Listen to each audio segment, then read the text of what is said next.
Okay, we're ready for Ole Miss.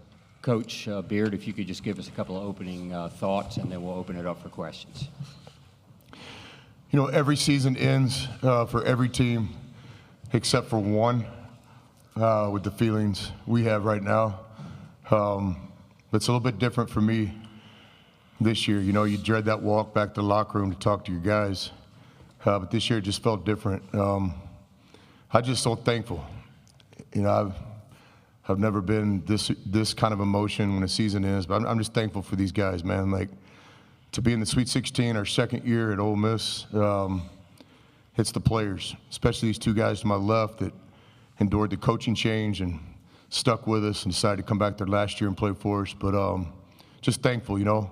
From a coaching standpoint, you don't want to get beat your last game of the season, and I didn't think we did. I thought today we just ran out of time. A lot of respect for Michigan State and Coach Izzo.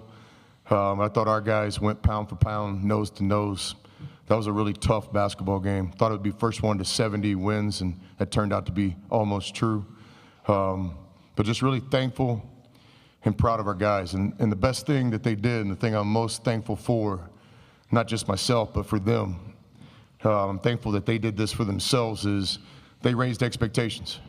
Nobody in the country thought we'd be in the Sweet 16, second year at Ole Miss when the season started, but these guys had their own expectations, and I'm really thankful for that.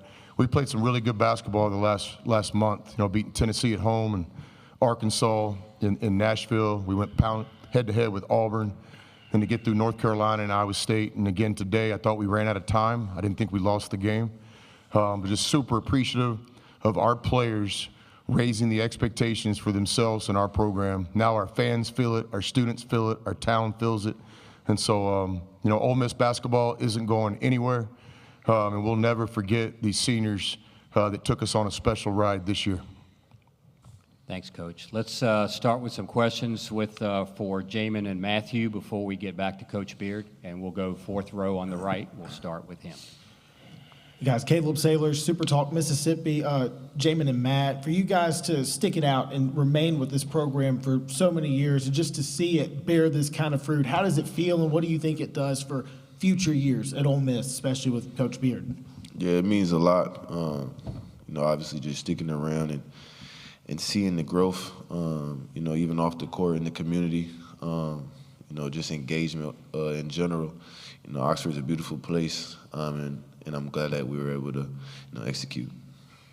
Matthew? No, just being able to be a part of the change has definitely been something special. You know, Ole Miss wasn't really on the national map, you know, a couple years back, and we felt like we've been able to grow it throughout the years. And, you know, like Coach Beard said, Ole Miss will be here to stay. Back row on the left. Manuel Glade, the Crush Sports Talk. Matthew, take me through what you feel like was the difference in the game towards the end, and what did you see? It just came down to which team made the fewest mistakes. You know, it came down to, you know, just execution. You know, they got the upper hand at the end. Raise your hand if you have a question. We'll go down front. We have two questions down front. For Coach Beard, obviously they were able to get to the rim a little bit more in the second half. What did they do differently to adjust? Yeah, we're going to get the players the questions first, or are we all up here? No, we're fine. Yeah, okay. Repeat the question, I'm sorry. I was asking what Michigan State did to get to the rim a little bit more. The points in the paint shifted in the second half. Yeah, I thought obviously the difference in the game was the free throw differential period. We out-rebounded them. We took care of the basketball.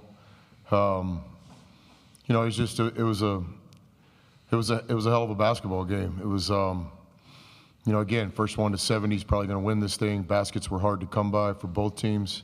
But I thought the free throw differential in the game, and maybe there'll be another time and setting to talk about that. But, yeah, I thought that was the difference in the game. And we didn't get to the bonus in the first half at all, I don't think, in the second half at the very end. So, and give Michigan State credit. Obviously, I thought it was their offensive game plan. They weren't going inside as much to their post players. Their guards were just trying to attack. And so I thought that was the difference in the game, the free throw differential. Also down front here. Robbie LaStella, brackets.org. My question's for Chris. Ton of effort across the board tonight, but Sean really down the stretch, whether it was that offensive rebound drive in the paint, he was dialed in. What's it like to get an effort from somebody like that who's only been here a year but could have been a Rebel for 4 years with how he was playing? Yeah, I think there'll be other times to talk about individual players. The thing about us guys is we were a team. We were a team that had 5 or 6 guys average double figures. We were a team that had very little ego individually. So proud of these guys. I've kind of bit my tongue all year long because I didn't want to be the coach's speak, but Matt Murrell played hurt the most of the season. I've said it a few times, but I just couldn't take it. A lot of guys in college basketball wouldn't be playing this year for what Matt endured, and now we look forward to him getting healthy, going through a spring process to get his body right before he transitions to pro basketball. Brakefield, you guys might have heard this story, but he basically helped us put this team together. He was a part of every official visit, almost every initial phone call and Zoom. He had his hands all over this team. I don't know what Brake's going to do later in life, but the minute he tells me he wants to coach, he has a job. Although I'll try to do everything I can to discourage him to do that.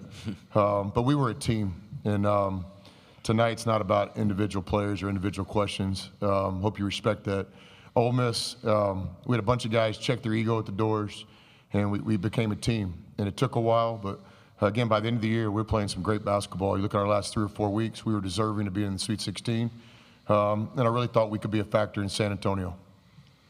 Back row on the left. Manuel Glaze, Crush Sports Talk. Matthew, I'll come back to you. What will you take away from this season? I know it wasn't the ending that you wanted, but I heard your teammate talk about how special this season was. How was it for you in getting to this point? No, it was definitely a special season. A season I won't forget, not just for, the run that we made, but just the camaraderie, the teammates that I had.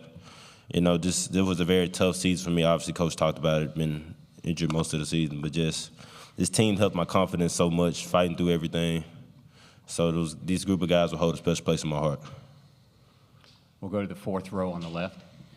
Jack Leo, Atlanta Journal-Constitution. This one's just for Coach Beard. I'm just curious, how much tougher is it to kind of win these games down the stretch when you got a program that's kind of pioneering into the Sweet 16, first time maybe that y'all had been there? Yeah, it was zero factor in it. And I'll repeat what I said. The thing I'm most thankful for, and really why my emotions are different right now than at the end of any season, is I'm just thankful. I mean, what these guys did –